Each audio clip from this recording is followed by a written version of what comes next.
Good morning, नमस्कार। आप सभी का ग्रेविटी पॉइंट ऑफिशियल चैनल में स्वागत है। मैं सुरेश धर दुबे इन्वायरमेंट इकोलॉजी के अंतर्गत आज आप लोगों के साथ सबसे पहले मिलेनियम डेवलपमेंट गोल के 8 गोल, तत्पश्चात सस्टेनेबल डेवलपमेंट गोल के 17 गोल और उसके पश्चात इससे संबंधित जो इंडेक्स है उसकी चर्चा करेंगे। चैनल को सब्सक्राइब, लाइक एवं शेयर करने के लिए आप सभी का धन्यवाद। यदि आपने अभी तक चैनल को सब्सक्राइब नहीं किया तो चैनल को सब्सक्राइब करें, लाइक करें एवं प्रमोट करें, जिससे प्रत्येक वीडियो का नोटिफिकेशन आप लोगों तक समय समय पर उपलब्ध हो सके। प्रत्येक वीडियो का पीडीएफ मटेरियल भी टेलीग्राम चैनल पर उपलब्ध है, आप उसे वहां से डाउनलोड करें, जिसका लिंक नीचे कमेंट बॉक्स में दिया गया है। इस प्लेटफॉर्म के माध्यम से आप लोगों को प्रैक्टिस सीरीज मिल रही है, कॉन्सेप्ट ज्योग्राफी की सीरीज मिल रही है, मानचित्र द्वारा विश्व के भूगोल की सीरीज मिल रही है, साथ में इन्वायरमेंट इकोलॉजी की सीरीज है और समय समय पर कुछ क्विज टाइप के प्रश्न भी उपलब्ध हो रहे हैं। तो आप इन सभी मटेरियल का भरपूर लाभ उठाएं और अपने एग्जाम को बेहतर करने का पूरा प्रयास करें। हमें आशा है कि आप लोग स्वस्थ होंगे, मस्त होंगे और अपनी पढ़ाई में संलग्न होंगे। आइए आज हम समझते हैं अपने मेन टॉपिक को, जो हम लोग डिस्कस कर रहे हैं एजेंडा 21। हमने यह डिस्कस किया था कि जो एजेंडा 21 है, एजेंडा 21 के तहत हमने कई तथ्यों की चर्चा किया है। हमने सबसे पहले कहा कि 1987 में एक रिपोर्ट आई थी जिसका नाम था क्वार्टरलैंड की रिपोर्ट, और इसी में इन्होंने संधारणीय विकास और कह सकते हैं टिकाऊ विकास की चर्चा किए थे। इसी का अगर देखें जो लक्ष्य रूप है उसका नाम है एजेंडा 21 और ये कब की घटना है, 1992 की है। और इसका रूप बदल करके 2002 में एक नया नाम रखा गया, मिलेनियम डेवलपमेंट गोल, जिसके तहत 8 लक्ष्य हैं और यह कार्य है 2002 का। लेकिन तत्पश्चात इसका पुनः रूप बदल दिया गया और इसका नया नाम हो गया सस्टेनेबल डेवलपमेंट गोल, जिसमें 17 लक्ष्य बताए गए हैं। और यह कार्य, इसका कार्यकाल जो है, दोनों हम बात लिख देते हैं। यहां पर प्रस्ताव रखा गया था 2012 में और जिस पत्रिका के माध्यम से यह प्रकाशित हुई थी उसका नाम था द फ्यूचर वी वांट। क्या नाम था? The future we want. यहां पर हम बात कर लेते हैं द फ्यूचर वी वांट में इसका प्रकाशन किया गया था कि मिलेनियम डेवलपमेंट गोल के स्थान पर सस्टेनेबल डेवलपमेंट गोल कार्य करेगा। और इसका जो कार्यकाल सुनिश्चित हुआ था यह 2016 से 2030 तक का है, अर्थात 15 वर्षीय है। कैसा है? 15 वर्षीय इसका कार्यकाल है। इतनी बातें हम लोग पिछले क्लास में डिस्कस कर चुके हैं। आज जो हमारा डिस्कशन है, सबसे पहले तो यह देखना है कि मिलेनियम डेवलपमेंट गोल में जो 8 लक्ष्य हैं एक क्या क्या इनके नाम हैं, और इसी प्रकार सस्टेनेबल डेवलपमेंट गोल में जो लक्ष्य हैं इनके क्या क्या नाम हैं। तो इसके विषय में हम चर्चा करते हैं। तो सबसे पहले आइए समझते हैं मिलेनियम डेवलपमेंट गोल के विषय में। अगर हम मिलेनियम डेवलपमेंट गोल के विषय में डिस्कस करें, एक बात स्पष्ट होनी चाहिए, 8 लक्ष्य हैं। कितने लक्ष्य हैं? 8 लक्ष्य हैं। जो लक्ष्य हैं बड़े सहज हैं, स्वाभाविक हैं और यह हमको याद भी हो जाएंगे। ऐसा कोई बहुत इशू नहीं है कि हमको याद ना हो। जैसे यहां पर लिखा है, इसका कार्यकाल तो पहले यह सुनिश्चित होना चाहिए कि 2002 से लेकर के 2015 तक का ये टाइम फ्रेम है मिलेनियम डेवलपमेंट गोल का। एजेंडा 21 का टाइम फ्रेम क्या है? 1992 से लेकर के 2002 तक का इसका टाइम फ्रेम था। तो ऐसे में अगर हम देखें, पहला जो लक्ष्य लिखा गया है इसमें है भूखमरी। क्या? भूखमरी तथा गरीबी को समाप्त करना। स्वाभाविक सी बात है कि भूखमरी और गरीबी अगर है, ऐसे में हमारा जो पर्यावरण है ये सुरक्षित कैसे रह सकता है? अगर हमको सस्टेनेबल डेवलपमेंट विकास करना है, मिलेनियम डेवलपमेंट विकास करना है, तो भाई समाज के अंतिम पायदान पर उपस्थित जो शोषित और वंचित तबका है उसका भी विकास तो सुनिश्चित होना चाहिए ना। तो इसका तात्पर्य है भूखमरी भी समाप्त हो, गरीबी भी समाप्त हो, तभी समाज का अंतिम पायदान खुशहाल होगा। अर्थ तो यही निकलता है ना, जिसकी चर्चा हम लोग कई बार डिस्कस कर चुके हैं। टिकाऊ विकास के तहत हमने डिस्कस किया था। इतना ही नहीं, हमने 10 मन के त्रिभुजाकार मॉडल में भी कहा था कि आत्मनिर्भर बनाने का तात्पर्य ही यही होता है। साथ में दूसरा बिंदु यहां पर लिखा गया है, सार्वजनिक प्राथमिक शिक्षा हो। तो सार्वजनिक प्राथमिक शिक्षा होगी, वैसे सार्वजनिक शिक्षा किसके लिए उपयोगी है? क्या जो अपर वर्ग है वह सार्वजनिक शिक्षा प्राप्त करने जाता है? नहीं जाता है। सार्वजनिक शिक्षा ज्यादातर जो समाज का साधारण वर्ग होता है उसके लिए होता है। तो यदि सार्वजनिक शिक्षा नहीं रहेगी तो समाज का एक बहुत बड़ा वर्ग शिक्षा से वंचित रह जाएगा। इसलिए सार्वजनिक शिक्षा की व्यवस्था सुनिश्चित होनी चाहिए। यह भी बात कही गई है इस मिलेनियम डेवलपमेंट गोल में। साथ में जो अगला तथ्य बताया गया है, लिंग समानता तथा महिला सशक्तिकरण, इसकी भी चर्चा हमने आपसे डिस्कस किया था जब स्टॉकहोम सम्मेलन की चर्चा किए थे 1972 में। तो वहां पर यह बात लिखी गई थी, all round development. All round development में क्या है? समाज के अंतिम पायदान पर उपस्थित वर्ग का भी हित सुनिश्चित होना चाहिए, ग्रामीण वर्ग का हित सुनिश्चित होना चाहिए, साथ में समाज में विषमता नहीं होनी चाहिए। अर्थात ऐसा ना हो कि केवल पुरुष वर्ग ही आगे बढ़े, महिला वर्ग ना बढ़े, ऐसा नहीं होना चाहिए। अर्थात जितना हम लोग प्रायोरिटी, जितनी प्राथमिकता पुरुष वर्ग को देते हैं उतनी ही प्राथमिकता हम लोगों को महिला वर्ग को भी देना होगा। तो जाकर के हमारा जो विकास होगा यह सस्टेनेबल होगा, सतत होगा, या यही हमारा मिलेनियम डेवलपमेंट गोल के तहत रखा गया है। और क्या बातें लिखी गई हैं? यहां पर लिखा गया शिशु मृत्यु दर को घटाना है। एक जो समाज होता है, जिस समाज को हम लोग कहते हैं कि यह समाज आदर्श समाज है, आदर्श तो बात हम नहीं कर सकते बल्कि कह सकते हैं एक सुव्यवस्थित समाज है, संपन्न समाज है, उस समाज में अगर जो बच्चों की मृत्यु है यह अगर अधिक है तो काफी चिंता का विषय है। शिशु मृत्यु दर भी कम होनी चाहिए, साथ में मातृत्व मृत्यु दर भी कम होनी चाहिए। और यह दोनों कम तभी हो सकता है जब बच्चों को सुपोषण मिले। सुपोषण मतलब समझ रहे हैं, उनको पोषक युक्त आहार मिले। और पोषक युक्त आहार तभी मिलेगा जब समाज से गरीबी समाप्त होगी, बेरोजगारी समाप्त होगी और महिलाओं को भी सशक्त किया जाएगा, महिलाएं भी आत्मनिर्भर होंगी। तो जाकर के इनका चिकित्सा के माध्यम से डिलीवरी सुनिश्चित होगा और बच्चों को सुपाच्य और सुपोषण भोजन की प्राप्ति हो सके। तो यदि ये सब हो रहा है तो इसका तात्पर्य हमारा समाज क्या हो रहा है? विकसित हो रहा है। और इन सबको प्राप्त करना ही अल्टीमेट मेरा लक्ष्य है। आप समझ सकते हैं कि इन सबको प्राप्त किए बगैर हम सतत विकास की संकल्पना को पूरा ही नहीं कर सकते। साथ में और क्या बातें बताई गई हैं? छठा बिंदु लिखा गया है कि जो बहुत सी ऐसी महामारियां हैं जिससे हमारा समाज बुरी तरीके से इंपैक्ट हो रहा है, जिसके अंतर्गत एड्स है, मलेरिया है, फिर देखते हैं अन्य इस प्रकार की जो अन्य कह सकते हैं छुआछूत जैसी बीमारियां हैं, टीबी है। तो इन सब बीमारियों से भी हमको क्या करना है? अपने समाज को सुरक्षित करना है। आप लोग देखे भी हैं हाल फिलहाल में कोविड जैसी महामारी ने समाज को कितनी बुरी तरीके से इंपैक्ट किया है। तो यदि हमारा समाज इन सब दृष्टिकोण से आगे बढ़ रहा है तो वह समाज जो हमारा होगा वह सतत होगा, वह टिकाऊ होगा और वह संधारणीय होगा। वही हमारा मिलेनियम डेवलपमेंट गोल का लक्ष्य भी है। साथ में पर्यावरण सततता होनी चाहिए। यहां पर पर्यावरण सततता का तात्पर्य है वो सस्टेनेबल इन्वायरमेंट होना चाहिए। अर्थात हम जो प्राकृतिक संसाधन का दोहन कर रहे हैं, यह प्राकृतिक संसाधन का दोहन कैसा हो? विवेकपूर्ण हो, अर्थात पारिस्थितिकी दक्षता को ध्यान में रखा गया हो। इससे क्या होगा? हमारा जो उपभोग है यह पुनरुत्पादन की दर से कम रहे, जिससे किसी भी प्रकार की पर्यावरणीय समस्याएं हमारे सामने उत्पन्न ना हो। ये सब बातें यहां पर डिस्कस की गई है। साथ में जो वैश्विक विकास के लिए संबंध स्थापित करना है, तो संबंध यहां पर होना चाहिए, क्योंकि कोई भी ये जो समस्याएं हैं यह किसी क्षेत्र विशेष की नहीं होती हैं। समस्याएं वैश्विक होती हैं, व्यापक होती हैं।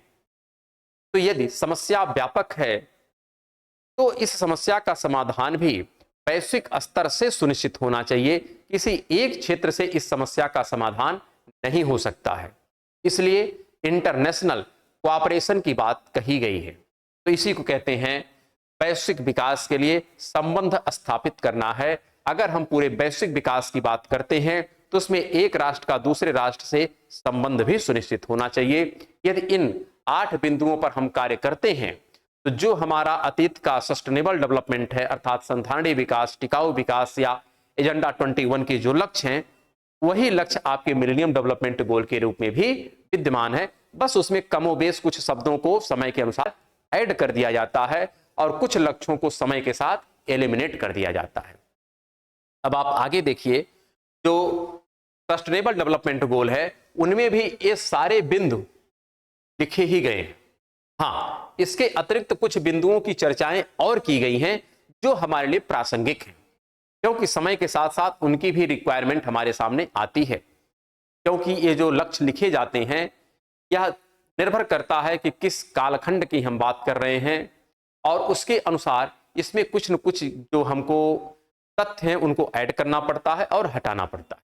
इसलिए 2012 में ये कहा गया अब मिलेनियम डेवलपमेंट गोल ओल्ड हो गया, मतलब ओल्ड डेटेड हो गया, अब इसको क्या किया जाए, फेज आउट किया जाए और इसके स्थान पर एक नया लक्ष्य लाया जाए जिसका नाम होगा सस्टेनेबल डेवलपमेंट गोल। और यह किस पत्रिका के माध्यम से आया था, तो उसका नाम था द फ्यूचर वी वांट। तो यहां पर उसी के विषय में थोड़ा सा यहां पर तथ्य लिखा गया है, आप एक बार पढ़ लीजिए। जो UNFCCC है अर्थात United nation framework convention on climate change, इसी के तहत ये सारी जानकारी हम लोग प्राप्त कर रहे हैं। और इसी के तहत अगर हम बात करें कॉन्फ्रेंस ऑफ पार्टीज जो चल रही थी 2012 में, कहां पर यह पार्टी चल रही थी, रियो डी जेनेरियो में। तो रियो डी जेनेरियो में इस दौरान यह प्रस्ताव किया गया था कि हम लोग अब मिलेनियम डेवलपमेंट गोल के स्थान पर क्या लाएंगे, सस्टेनेबल डेवलपमेंट गोल लाएंगे, जिसका प्रस्ताव द फ्यूचर वी वांट नामक पत्रिका में किया गया था। यहां पर सस्टेनेबल डेवलपमेंट गोल में कुछ तथ्य की चर्चा की गई थी। पहला तो तथ्य यही था कि इसमें 17 लक्ष्य होंगे। कितने लक्ष्य होंगे, 17 लक्ष्य होंगे, 169 टारगेट होंगे। साथ में इसमें P5 का डिस्कशन किया गया था। P5 का तात्पर्य होता है यह इसका कोर बिंदु होगा। जो हम सस्टेनेबल डेवलपमेंट गोल की बात कहते हैं उसके केंद्र में कौन कौन से तथ्य होंगे इसकी भी चर्चा की गई है। वहां पर केंद्र में क्या क्या है आइए इसको भी देख लेते हैं।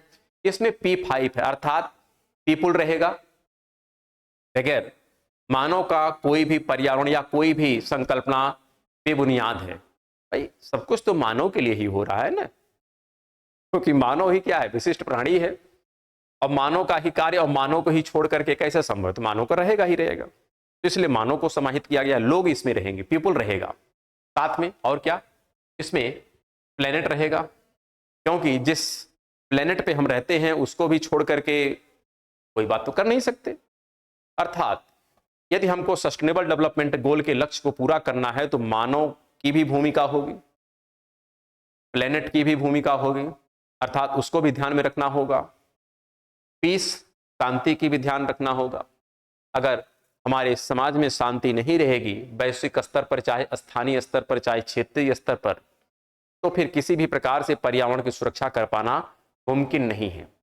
अब आप वर्तमान में देख ही सकते हैं, अगर रसिया यूक्रेन कॉन्फ्लिक्ट चल रहा है, इजराइल फिलिस्तीन कॉन्फ्लिक्ट चल रहा है और भविष्य में अगर चीन और ताइवान का कॉन्फ्लिक्ट स्टार्ट हो गया तो ऐसे में पर्यावरण को कहीं से सुरक्षित कर पाना मुमकिन है क्या, कदापि नहीं।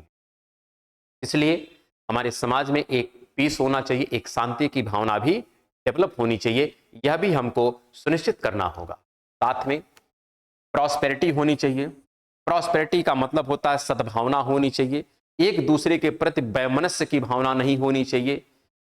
यह वैमनस्य हम चाहे हम बात करें किसी प्राणी के प्रति हो, चाहे किसी वनस्पति के प्रति हो, चाहे किसी भौतिक एस्पेक्ट के प्रति हो, किसी के प्रति किसी प्रकार की कोई वैमनस्य की भावना नहीं होनी चाहिए, उसमें एक सद्भावना विद्यमान होनी चाहिए, प्रॉस्पेरिटी होनी चाहिए।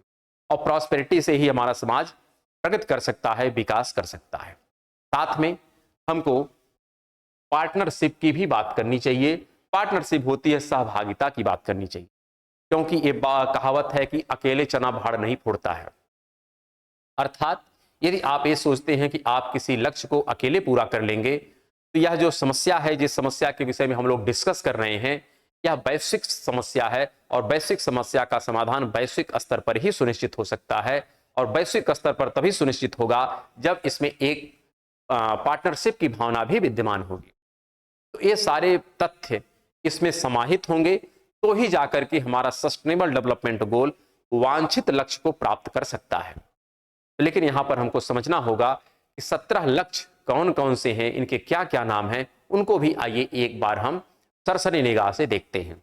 और आपको ध्यान में रखना है मिलेनियम डेवलपमेंट गोल के जो लक्ष्य हैं वो इसमें दिए गए हैं या नहीं दिए गए हैं। यहां पर लिखा गया है गरीब के सभी रूपों का अंत करना है। वहां पर भी पहला तथ्य यही लिखा था कि भूखमरी और गरीबी या बेरोजगारी को क्या करना है, समाप्त करना है। वही बात यही लिखी गई है कि गरीबी के सभी रूपों का अंत हो, नो पॉवर्टी। सभी रूप मतलब गरीबी के भी कई रूप होते हैं, तो हर रूप का हमको क्या करना है, समाधान करना है।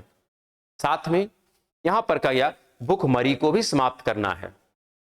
पिछले मिलेनियम डेवलपमेंट गोल में ये दोनों लक्ष्य एक ही पॉइंट में समाहित थे, लेकिन यहां पर इन दोनों को अलग अलग लक्ष्य के तहत घोषणा किया गया है। क्यों? क्योंकि इसकी महत्ता बहुत ज्यादा है। भूखे पेट भजन मतलब नहीं होता है। अब जो भी कहावत है मतलब कभी काल भूल जाता है, ये सब बातें याद नहीं रहती हैं, है ना। तो इसलिए भूख अगर है तो फिर आप किसी भी प्रकार का कार्य नहीं कर सकते। इसलिए भूखमरी क्या कह सकते हैं, जो भूख से हमारी जो बहुत बड़ी एक आबादी है इसको मुक्ति दिलाया जाए, तो उसके लिए क्या करना होगा, भूखमरी को समाप्त करना होगा और गरीब के सभी रूपों का अंत करना होगा। और भूखमरी तभी समाप्त होगी जब हमारा एग्रीकल्चर सस्टेनेबल होगा। कैसा एग्रीकल्चर होगा, सस्टेनेबल होगा। अर्थात ऐसा नहीं कि हम अपने अधिक से अधिक आबादी को भोजन प्रदान करने के लिए हम किसी अनैतिक कार्य को करें, अर्थात अविवेकपूर्ण तरीके से कार्य करें, उचित नहीं है। हम अन्य लोगों को प्रदान करने के लिए कहीं ना कहीं जैविक कृषि से हट करके अगर हम मान लेते हैं कि बहुत ज्यादा मॉडर्न एग्रीकल्चर करने की तरफ बढ़ रहे हैं, जिसमें अत्यधिक मात्रा में रासायनिक उर्वरक और कीटनाशक का प्रयोग कर रहे हैं, जिससे खाद्यान्न की आपूर्ति तो होती है, लेकिन वह अन्न ग्रहण करके क्या हम लोग स्वस्थ रह पाएंगे? क्या कदापि नहीं रह पाएंगे। यदि हम चाहते हैं कि हमारा समाज भूखमरी की समस्या से मुक्त हो, लेकिन उसको जो भोजन मिले वह भोजन शुद्ध हो, तो शुद्ध तभी होगा जब हमारा एग्रीकल्चर भी क्या होगा, बायोलॉजिकल एस्पेक्ट पर होगा, अर्थात जैविक कृषि होगी। अर्थात सस्टेनेबल जब एग्रीकल्चर सुनिश्चित होगा तभी जाकर के इस समस्या का समाधान हो सकता है। इसलिए कहा गया है हमारा एग्रीकल्चर कैसा होना चाहिए, सस्टेनेबल होना चाहिए। साथ में यहां पर एक बात और लिखी गई है, तीसरा बिंदु है कि स्वच्छ जीवन सुनिश्चित करना होगा। आप खुद सोचिए, अगर हमारा भोजन ही शुद्ध नहीं होगा तो क्या हम स्वस्थ रह पाएंगे? नहीं रह पाएंगे। इसीलिए तो बात करता है कि हमारे एग्रीकल्चर कैसा होगा, सस्टेनेबल एग्रीकल्चर होना चाहिए, तभी जाकर के हम स्वस्थ जीवन व्यतीत कर पाएंगे। बात समझ रहे हैं? हर तथ्य एक दूसरे का पूरक है, और यदि ऐसा हम करेंगे तो हमारा भोजन भी सुनिश्चित हो जाएगा और स्वस्थ तरीके से भी हम लोग डेवलप करेंगे। आप सोचिए, वर्तमान में दूध की डिमांड बढ़ती जा रही है। आपूर्ति के लिए जो व्यापारी वर्ग हैं वह अत्यधिक दूध की सप्लाई करने के दृष्टिकोण से पशुओं को ऑक्सीटोसिन इंजेक्शन देते हैं। यह ऑक्सीटोसिन इंजेक्शन देखा जाए तो मानवता के भी खिलाफ है, क्योंकि एक पशु को उस इंजेक्शन के देने से कितनी पीड़ा होती है यह तो वह पशु ही जानता होगा।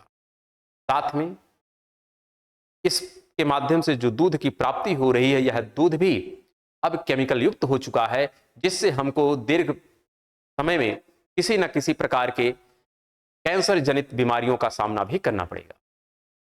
इसका तात्पर्य है हमको जो भी खाद्यान्न सुनिश्चित कराया जाए वह स्वच्छ हो, और इसके लिए केवल सरकार को ही नहीं बल्कि एक जन जागरूकता का अभियान होना चाहिए, तब जाकर के इन लक्ष्यों को प्राप्त किया जा सकता है। साथ में यहां पर बात किया गया है न्याय संगत, समावेशी एवं गुणवत्ता युक्त शिक्षा सुनिश्चित करना होगा। पिछले वाले मिलेनियम डेवलपमेंट गोल में क्या कहा गया था, सार्वजनिक शिक्षा सुनिश्चित होनी, लेकिन यहां पर सार्वजनिक शिक्षा की भावना से थोड़ा आगे की बात कही गई है कि जो हमारी सार्वजनिक शिक्षा हो एक कैसी हो, न्याय संगत हो। ऐसा ना हो जाए कि हम शिक्षा के नाम पर उनको एकदम बहुत ट्रेडिशनल परंपरा से गुजारें, जिसका आज के कह सकते हैं विश्व जगत में कोई महत्व ही ना हो। ऐसी पढ़ाई नहीं करानी है। हमको एक फ्यूचर प्लान के दृष्टिकोण से ही उनका अध्ययन कराना है। न्याय संगत उनकी पढ़ाई होनी चाहिए, समावेशी होनी चाहिए, जिससे वह 4 लोगों के बीच में उठ बैठ सकें और अपना वांछनीय रोजगार प्राप्त कर सकें। तो इस प्रकार की शिक्षा होनी चाहिए जिसमें न्याय संगत की भावना हो, समावेशी हो और गुणवत्ता युक्त हो, अर्थात वैज्ञानिक तर्क पर उपस्थित होनी चाहिए शिक्षा। तो माना जाएगा कि यह शिक्षा कैसी है, बेहतर है। ठीक, आगे बढ़ते हैं। यहां पर अगला जो तथ्य यहां पर बताया गया है इसमें है लैंगिक समानता एवं महिला सशक्तिकरण। पिछले एपिसोड में भी यही था, पिछले एपिसोड नहीं बल्कि मिलेनियम डेवलपमेंट गोल के अंतर्गत भी बात कही गई थी, महिला सशक्तिकरण की भावना की बात कही गई थी। यहां पर भी वही बात कही गई है कि जेंडर इक्वेलिटी हो और साथ में बात किया गया है महिला का सशक्तिकरण हो।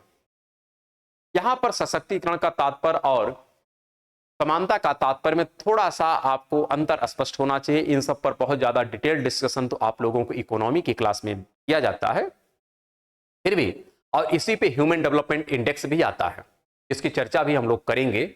और वैसे प्रैक्टिस एपिसोड में हमने किया भी है, इसमें महबूब उल हक और अमर्त्य सेन जी का सहयोग है, हमने उस पर डिस्कशन किया है प्रैक्टिस एपिसोड में।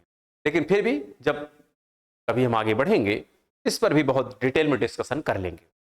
यहां पर अगर बात करें तो इसका तात्पर्य यह है कि एक तो जो पुरुष और महिला के मध्य में समाज में एक कह सकते हैं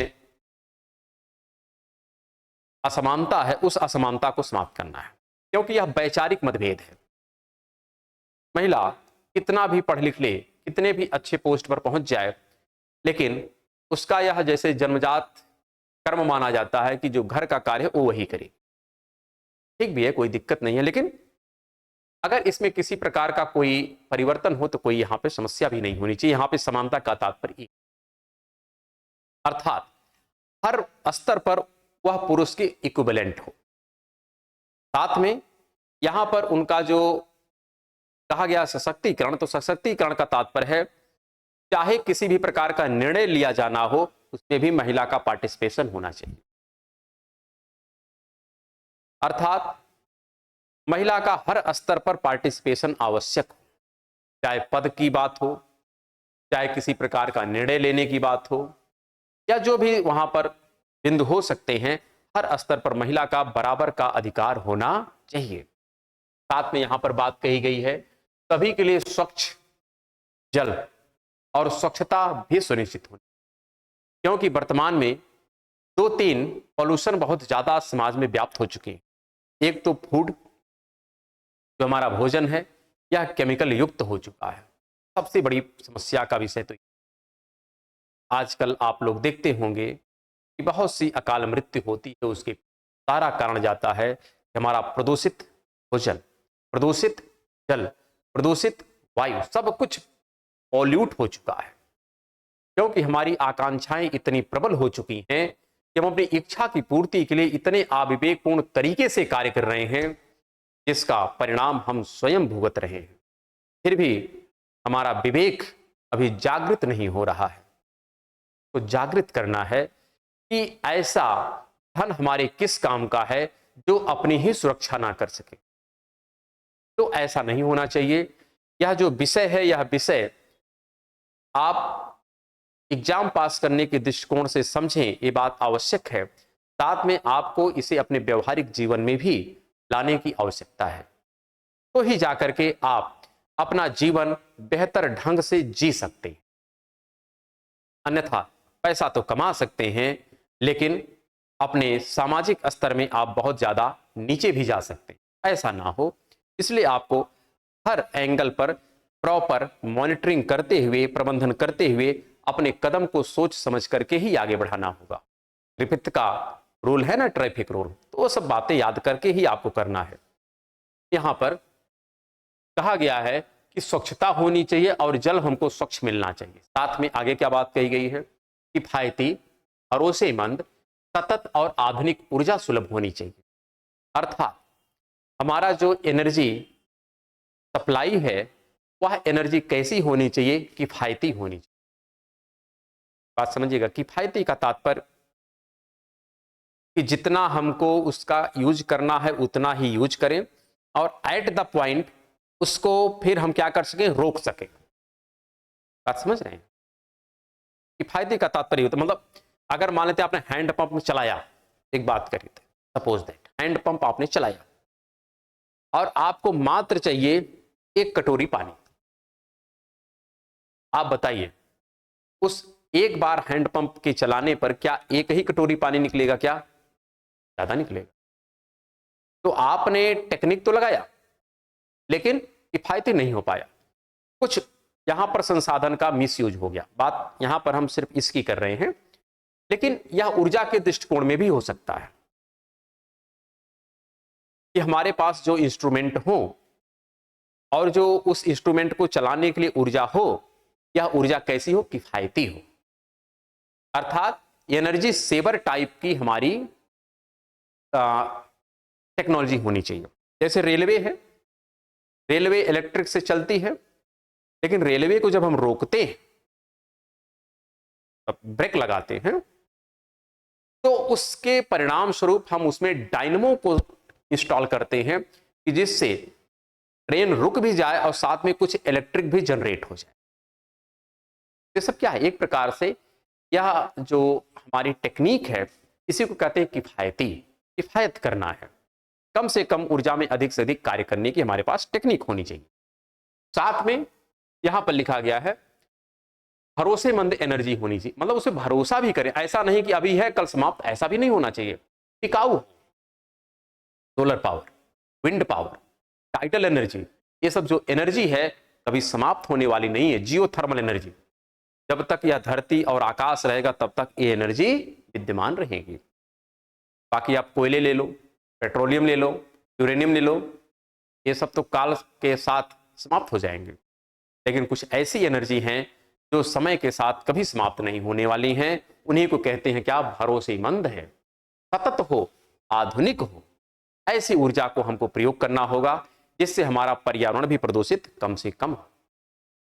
साथ में यहां पर बात कही गई है रोजगार और बेहतर कार्य को बढ़ावा देना होगा। यह भी मिलेनियम डेवलपमेंट गोल में लिखा गया था कि बेरोजगारी समाप्त हो। बेरोजगारी समाप्त तभी होगी जब रोजगार मिलेगा। तो यहां पर बेरोजगारी को लिखने के साथ साथ रोजगार की भी बात कर दिया कि भाई बेरोजगारी तो ठीक है लेकिन रोजगार तो मिलना चाहिए ना, अर्थात उसकी भी एक रूपरेखा हमारे समाज में बनानी चाहिए जिससे सब लोगों को उनके वांछनीय योग्यता के अनुसार रोजगार सुलभ कराया जा सके और सबको कहीं ना कहीं कौशल युक्त शिक्षा भी प्राप्त हो। जो हमने देखा कि लिखा गया था कैसी शिक्षा होनी चाहिए, समावेशी होनी चाहिए, है ना, न्याय संगत होनी चाहिए, गुणवत्ता युक्त होनी चाहिए, तभी तो जाकर के उनको रोजगार मिलेगा, वांछनीय रोजगार मिलेगा। यह उसी की बात करता है। साथ में कह रहा है समावेशी अवसंरचना हो, अर्थात जो हमारे इंफ्रास्ट्रक्चर हो एक ऐसे हो, समावेशी हो, पर्यावरण मित्र हो, इसके ज्यादातर साइड इंपैक्ट नहीं होने चाहिए। ऐसा हमको इंफ्रास्ट्रक्चर भी तैयार करना चाहिए। साथ में औद्योगिकरण और नवोन्मेषण को भी प्रोत्साहित करना होगा, उद्योग धंधे को विकसित करना होगा, नवोन्मेषण की भावना को भी विकसित करना होगा, तो जाकर के अधिक से अधिक लोगों को रोजगार सुलभ कराया जा सकता है। साथ में यहां पर बात कर रहा है राष्ट्रों के अंदर और उनके बीच असमानता को कम करना होगा। ध्यान रखिए यहां पर बात जो लिखी गई है, राष्ट्रों के अंदर और उनके बीच असमानता को कम करना है। अर्थात कोई राष्ट्र है तो राष्ट्र के अंदर भी बहुत प्रकार की विषमताएं विद्यमान हैं, क्षेत्रीय स्तर पर, वहां पर धर्म के नाम पर, जाति के नाम पर, कौम के नाम पर बहुत प्रकार की विषमताएं विद्यमान होती। गरीब वर्ग, अमीर वर्ग, अनुसूचित वर्ग, ट्राइबल कम्युनिटी, बहुत प्रकार की विषमताएं हैं। तो सबसे पहली प्रायोरिटी तो यही होनी चाहिए कि उनके मध्य में विषमता समाप्त हो और साथ में राष्ट्रों के मध्य में जो वैमनस्य है, जो असमानता है, उसको भी समाप्त करने की आवश्यकता है। तभी जाकर के कोऑपरेशन की भावना होगी जो P5 में लिखा गया है। पार्टनरशिप, प्रॉस्पेरिटी, ये सब क्या है, वही तो सब है ना, पीस। ये सब कहने को ठीक लगता है लेकिन ये सब वास्तविक रूप में अगर देखा जाए तो हम लोगों को एक सभ्य नागरिक भी बना देती है। बातें तो बहुत अच्छी होती हैं लेकिन इसको अपने ऊपर लागू करना एक कठिन कार्य होता है। लेकिन यदि धीरे धीरे आप इन विषय वस्तुओं को विचार करें, सोचें और समझें आपको अंदर से काफी अच्छा महसूस होगा और आपके अंदर भी एक बेहतर परिवर्तन देखने को मिलेगा। साथ में यहां पर बात करता है शहरों एवं मानव बस्तियों को समावेशी बनाना होगा, क्योंकि यह बहुत बड़ी वर्तमान में समस्या हो गई है जिसको हम कहते हैं मलिन बस्ती। क्या बात करते हैं? मलिन बस्ती। जो स्लम बस्ती होती है, यह समाज की एक बहुत बड़ी समस्या का कारण बन गया है, क्योंकि जितने भी क्राइम होते हैं इन मलिन बस्तियों से ही जन्म लेते हैं। क्योंकि समाज का एक बहुत बड़ा वर्ग, क्योंकि हर व्यक्ति की इच्छा तो होती है ना, कम से कम उसको 2 वक्त की रोटी, उसको भी कपड़ा मिल जाए, उसको भी रहने के लिए मकान, इतनी तो इच्छा सब लोग रखते हैं ना। समाज का एक वर्ग है जो आलीशान महल में रहता है, आलीशान गाड़ी से घूमता है, और एक वर्ग है जिसको 2 वक्त की रोटी और रहने के लिए उसको स्लम मिला है, मलिन बस्ती मिली है, जहां पर ना तो पानी की सुविधा है, ना तो रहने की सुविधा है, किसी प्रकार की कोई सुख सुविधा नहीं है, ना तो शिक्षा है, सब तरफ से वहां पर अव्यवस्था ही है। ऐसे में जो बच्चा जन्म लेगा और विकास करेगा वह कुंठा से ही ग्रसित रहे, और यदि उसको कहीं से भी प्रोत्साहन मिला तो गलत कार्य करने से कभी वह पीछे नहीं हटे। इसलिए हमको यदि समाज को स्वस्थ तरीके से आगे बढ़ाना है तो जो शहर है, जो नगर है, इसको सतत रूप से विकसित करना हो। तो ये बातें हमको ध्यान में रखनी होगी, जिससे समाज में जो विषमताएं हैं इस समाप्त हो सके। ये सब बातें भी यहां पर डिस्कस की गई हैं। साथ में बात किया गया है सतत उपभोग और उत्पादन पैटर्न सुनिश्चित करना होगा। यही तो है पारिस्थितिकीय दक्षता। सतत उपभोग, ऐसा ना हो आज हमने 1,000 रुपए खर्च किया और कल के लिए 10 रुपए भी ना बचे, ऐसा नहीं उपभोग होना। अर्थात हमको इस प्रकार से अपनी प्लानिंग करनी चाहिए कि जिससे वर्तमान आवश्यकता की पूर्ति भी हो जाए और भविष्य की भी अपनी आवश्यकताओं की पूर्ति हम लोग सुनिश्चित कर सकें। तो ये सब व्यवस्थाएं हमको क्या करना है? कंप्लीट करना है।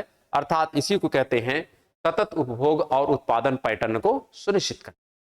हमारा उपभोग उत्पादन से सदैव कम ही हो, इक्विवेलेंट भी ना हो। अगर कम रहेगा तो भविष्य के लिए मेरे पास कुछ अधिशेष बचेगा, अर्थात विषम परिस्थिति में उस संसाधन का हम उपभोग कर सकते हैं। साथ में यहां पर बात किया गया है जलवायु परिवर्तन और प्रभाव का प्रबंधन। यह भी काफी अच्छा विषय वस्तु है कि जलवायु परिवर्तन और प्रभाव का प्रबंधन और संरक्षण करना है, क्योंकि हमने देखा है कि जब हम किसी भी प्राकृतिक संसाधन का अविवेकपूर्ण तरीके से दोहन करते हैं, जैसे हमने हरे वनस्पति का कटाव किया, तो उससे बहुत प्रकार की समस्याएं उत्पन्न हुई। और उसी समस्या में हमारा जो वायु प्रदूषण है, जल प्रदूषण है, ध्वनि प्रदूषण है, मृदा प्रदूषण है, बहुत प्रकार के प्रदूषण होते हैं, और यही सब मिलकर के अंतोत्गत्वा जलवायु को परिवर्तित कर देते। और जलवायु परिवर्तन अगर हो गया तो हमको एक्सट्रीम वेदर की घटनाएं देखने को मिलती हैं, जो चरम जलवायु की घटनाएं होती हैं। अर्थात गर्मी तो बहुत गर्मी, ठंडी तो बहुत ठंडी, वर्षा तो बहुत ठंडी, बहुत वर्षा। ये सब जो समस्याएं हैं, इन समस्याओं का यदि समाधान करना है तो जलवायु परिवर्तन के लिए उत्तरदायी जो कंपोनेंट हैं, उन कंपोनेंटों का हमको बारीकी से अध्ययन करना है और उसका समाधान करना पड़ेगा। इसलिए कह रहा है कि जलवायु परिवर्तन और प्रभाव का प्रबंधन तथा संरक्षण, क्योंकि इसके परिणाम स्वरूप हो क्या रहा है, जो ग्लोबल वार्मिंग की घटनाएं हैं, तटवर्ती और द्वीपीय जो क्षेत्र हैं और राष्ट्र हैं, ये लगातार जलमग्न हो रहे हैं। तो उस सब पे चर्चा तो हम अलग से करेंगे जब ग्रीन हाउस गैस के बारे में डिस्कस करेंगे, लेकिन यह भी इसके तहत एक तथ्य है जो यहां पर लिखा गया है। साथ में यहां पर महासागरों, समुद्रों और उनके संसाधनों का संरक्षण की बात करता है, अर्थात लाइफ बिलो वाटर। ऐसा नहीं है कि जो प्राणी केवल स्थल पे रहते हैं उन्हीं का संरक्षण सुनिश्चित करना है, बल्कि ऐसे प्राणियों का भी संरक्षण सुनिश्चित करना है जो जल में रहते हैं, क्योंकि उनका भी उतना ही महत्व है जितना स्थलीय प्राणियों का महत्व है। इसकी भी बात कही गई है। साथ में यह भी बात कही गई है कि अब देखिए आगे लिखा गया ना, लाइफ ऑन लैंड, चाहे जलीय जीव जंतु हो, फ्लोरा और फौना हो, चाहे स्थलीय जीव जंतु हो, सबका संरक्षण सुनिश्चित करना होगा। ये बातें स्पष्ट तरीके से मेंशन की गई हैं, क्योंकि हाल फिलहाल में होता क्या था कि महासागरीय जो प्राणी होते थे, इनके ऊपर इतना ज़्यादा कह सकते हैं अटैक हुआ, चाहे जिस दृष्टिकोण से। नाभिकीय अपशिष्ट होता है उसको उसी में डंप कर दिया जाता है, कोई रॉकेट प्रक्षेपित किया जाता है उसका जो मलबा है उसी में डंप होता है। बहुत प्रकार की समस्याएं आती हैं, साथ में जितने भी नाले हैं सब उसी में जाते हैं। तो कहीं ना कहीं उसके भी प्रॉपर प्लानिंग की बात होती है, जिससे लाइफ जो बिलो वाटर है उसको भी हम लोग कंजर्व कर सकें। मीना माता जैसी बीमारी तो उसी से उत्पन्न हुई है ना, लाइफ बिलो वाटर से, क्योंकि वही प्राणी है मत्स्यन। अब यहां पर बात करते हैं, अगला जो बात कहा गया है, शांतिपूर्ण और समावेशी समाज के लिए सभी को जवाबदेह बनाना होगा। ऐसा नहीं होगा कि हम कहें अरे सरकार कुछ नहीं करती, सरकार नहीं करती तो आप क्या कर रहे हैं? आपकी भी तो कुछ नैतिक जिम्मेदारी बनती है कि नहीं बनती? क्या सरकार से केवल आप अधिकार मांगना जानते हैं क्या? क्या आपका कुछ कर्तव्य नहीं बनता है क्या? अगर हमारे मौलिक अधिकार हैं, मूलभूत अधिकार हैं, तो मौलिक कर्तव्य भी तो हैं, उसको भी ध्यान देना होगा। ऐसा नहीं होगा कि हर कार्य के लिए दूसरे को जिम्मेदार ठहरा दिया, नहीं, अपनी भी तो कुछ जिम्मेदारी उठाओ कि हमने क्या किया समाज के लिए, हमने क्या किया देश के लिए, हमने क्या किया पर्यावरण के लिए। यह जब तक सब लोग अपनी नैतिक जिम्मेदारी नहीं समझेंगे, इस समस्या का समाधान नहीं हो सकता। हम केवल दूसरे से उम्मीद करते हैं कि दूसरा यह कर दे, वो कर दे, ऐसे कर दे, और स्वयं कुछ नहीं करना चाहते, तो इससे इस समस्या का समाधान नहीं होगा। हमको स्वयं उस समस्या की जिम्मेदारी उठानी होगी, जहां तक संभव है वहां तक। कम से कम अपने घर में हम लोग लाइट का मिसयूज तो ना करें, पंखे का मिसयूज तो ना करें, पानी का दुरुपयोग तो ना करें, कहीं बाहर नाले में कूड़ा कचरा तो ना फेंकें। ये सब तो अपने स्तर पे कर ही सकते हैं ना।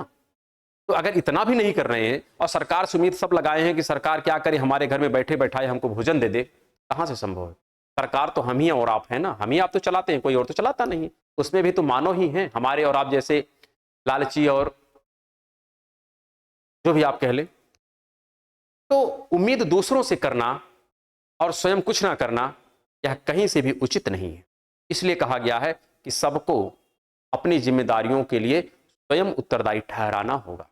यही बात करता है, साथ में लिख रहा है कार्यान्वयन हेतु वैश्विक भागीदारी का, यहां पर बात करता है ग्लोबल पार्टनरशिप।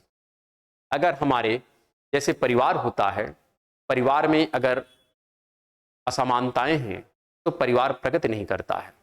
जहां सुमतितः संपत्ति नाना, जहां कुमतितः विपत्ति निदाना, लिखा गया है तुलसी रामायण में। तो यहां पर भी यही बात है कि अगर जिस परिवार में वैमनस्य है वह परिवार कभी प्रगति नहीं करता। जैसे परिवार नहीं प्रगति करता है, वैसे एक देश अगर अंदर से इस असमानता को झेल रहा है तो भी प्रगति नहीं करता है। और यदि राष्ट्रों के मध्य में इस प्रकार की विचारधाराओं का मतभेद है तो भी नहीं स्वस्थ तरीके से विकसित होता है। अर्थात आप इसका हाल फिलहाल में परिणाम देख रहे हैं कि दो कॉन्फ्लिक्ट हमारे सामने वैश्विक स्तर पर चल रही हैं, और इससे क्या समाज हमारा प्रगति कर रहा है? क्या सब लोग समस्या को फेस कर रहे हैं? और यदि ऐसा ही चलता रहा तो शायद आगे आने वाली जो समय है उस समय में तो शायद पूरी सृष्टि भी समाप्त लोग कर सकते, ऐसा भी हो सकता है। तो ऐसा नहीं होना चाहिए, अर्थात इंटरनेशनल कोऑपरेशन की भावना होनी चाहिए। यहां पर ईगो हर्ट की कोई बात नहीं होनी चाहिए। लेकिन सभी समस्याओं का अगर मूल केंद्र देखा जाए तो मानव का ईगो है और मानव का इच्छा है और संग्रहण की क्षमता है। और इस संग्रह के लिए मानव क्या करता है, किसी भी हद तक जाता है और सभी समस्याओं को जन्म देता है। तो इस प्रकार से जो भी महत्वपूर्ण तथ्य थे, उन तथ्यों की चर्चा हमने आपके सामने एज इट इज रखा है। और यही बिंदु किसी ना किसी रूप में मिलेनियम डेवलपमेंट गोल में भी विद्यमान थे। यही बिंदु किसी ना किसी रूप में कमोबेश एजेंडा 21 में भी विद्यमान थे, जो आपके सामने प्रस्तुत है। और इन्हीं लक्ष्यों के साथ वर्तमान का जो हमारा कालखंड है यह प्रगति कर रहा है 2016 से 2030, और हम लोग इसी कालखंड में चल रहे हैं। और किसी ना किसी एग्जाम में यहां से कोई ना कोई लक्ष्य अवश्य पूछा जाता है। इसलिए आप प्रयास करें कि आप लक्ष्यों को अवश्य याद करें जहां तक संभव है। एक बार, दो बार, तीन बार पढ़ेंगे 100% याद हो जाएगा। तो हम लोग अब शेष चर्चाएं सोचे तो थे कुछ और आगे बढ़ जाएंगे। जो इंडेक्स है इस पर, उस इंडेक्स की भी चर्चाएं हो जाएंगी, लेकिन समय ज़्यादा हो गया है, इसलिए अब हम लोग इस पर जो रिपोर्ट आई है उस रिपोर्ट की चर्चा नेक्स्ट एपिसोड में करेंगे। तो फिर मिलेंगे हम लोग अब कल के एपिसोड में तब तक के लिए नमस्कार, धन्यवाद।